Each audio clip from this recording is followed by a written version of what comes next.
The lights are still on in Washington, a city that never truly sleeps, even as uncertainty hangs in the air. But for millions of Americans, the government has ground to a halt. Offices that once buzzed with activity now stand silent, their doors locked and their futures uncertain. Once again, we're in the grip of a government shutdown. This time, the stakes feel higher than ever. The headlines flash across screens, and anxious crowds gather outside shuttered buildings, searching for answers.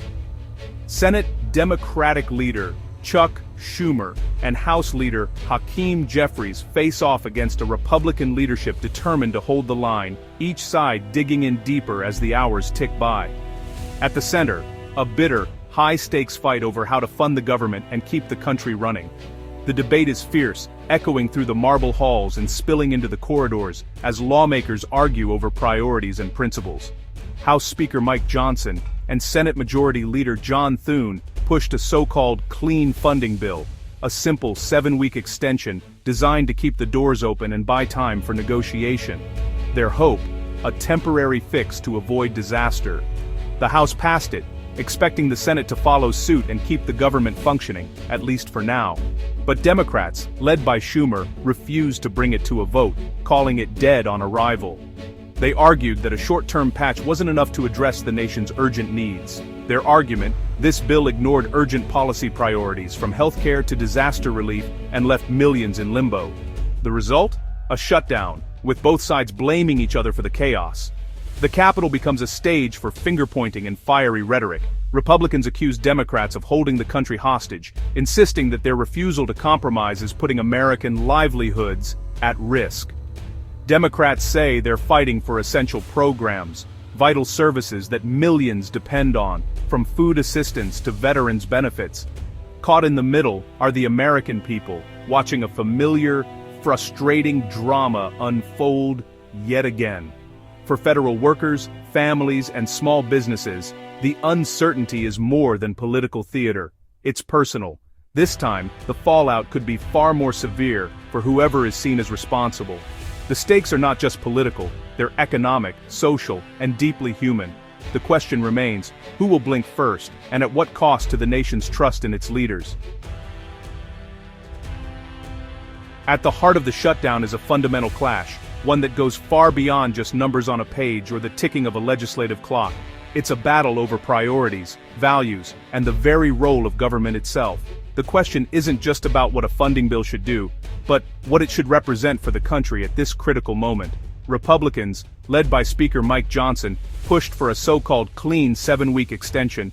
No controversial policy riders, no last-minute surprises, just a temporary measure to keep the government's lights on and buy time for further negotiation. Johnson argued this was the responsible path. Keep federal agencies open, ensure government employees get paid, and avoid the chaos and uncertainty of a shutdown that could ripple across the nation. But Democrats saw the looming deadline as a rare moment of leverage. They refused to back any bill that didn't include their priorities, like extending health care, subsidies, boosting social programs, and funding other costly measures they argued were overdue. Republicans countered that these additions would balloon the national debt by over $1 trillion, warning of long-term consequences for future generations and the nation's fiscal health. Democrats, however, insisted their proposals were vital for American families struggling with rising costs, healthcare needs, and economic uncertainty. Still, the optics were hard to ignore. Democrats appeared willing to risk a government shutdown to secure what critics called a partisan wish list, raising questions about their willingness to compromise. In heated debates, Republicans claimed they acted in good faith to keep the government running, while Democrats insisted they were standing up for their core values and the needs of their constituents. In the court of public opinion, the side seen as prioritizing politics over basic governance usually pays the price. Voters are watching closely, frustrated by the gridlock and anxious about the real-world impact of a shutdown. This time, Democrats are in the hot seat, facing tough questions about whether their strategy will pay off, or backfire in the eyes of the American public. Senator Schumer's stance on shutdowns has shifted dramatically. Just months ago, he supported a Republican funding bill to avert a shutdown, calling it a Hobson's choice. That move angered progressives, who accused him of caving too easily. Now Schumer is leading the charge to block a funding bill, perhaps to prove his progressive credentials. Republicans call this hypocrisy, pointing to his past statements condemning shutdowns. It's a tough sell to claim the moral high ground when you once called shutdowns a disaster, then trigger one yourself. Schumer's gamble, force Republicans to concede, betting the public will thank him, but he risks his reputation as a pragmatic leader. By embracing the very tactics he once denounced, he's opened himself to charges of political opportunism. Whether this pays off or backfires depends on who the public blames. Democrats' own words are coming back to haunt them. For years, party leaders condemned shutdowns as reckless and harmful. Schumer warned a shutdown would hurt seniors, veterans, and families. Now he's blocking a bill to keep the government open. Other Democrats like Senators Murray and Warnock once decried the chaos and hardship shutdowns cause. These aren't offhand remarks, they're forceful condemnations of the very situation Democrats have now created. Republicans are using these quotes to paint Democrats as hypocrites. The result, a credibility crisis for Democratic leadership. They argue this shutdown is different, but to most Americans, it looks like a stunning reversal. Principles, it seems, have become political talking points, discarded when inconvenient. As the shutdown drags on, the political fallout is clear, and it's bad news for Democrats. A new poll shows most Americans blame Democratic leaders, especially Schumer, for the impasse. This is a reversal from past shutdowns, where Republicans usually took the blame. The Republican message that they passed a clean bill has resonated. Voters, including independents and some Democrats, see the shutdown as a cynical power grab. The public isn't buying the idea that blocking a funding extension is a principled stand. Social media and call-in shows are filled with anger at the party seen as instigating the crisis. Historically, the party blamed for a shutdown pays a steep political price. Democrats gambled they could control the narrative. So far, they've failed. The shock poll is a warning. The public's patience is running out. Beyond the politics and headlines, the government shutdown has a real and immediate human cost that reaches far beyond the halls of Congress. It's not just a story on the news, it's a disruption that seeps into the daily lives of millions of Americans. Hundreds of thousands of federal employees suddenly find themselves without pay. Border agents, air traffic controllers, food inspectors, and so many others who keep our country running. These are the people who protect our borders, keep our skies safe, and ensure the food on our tables is safe to eat. These aren't just faceless workers.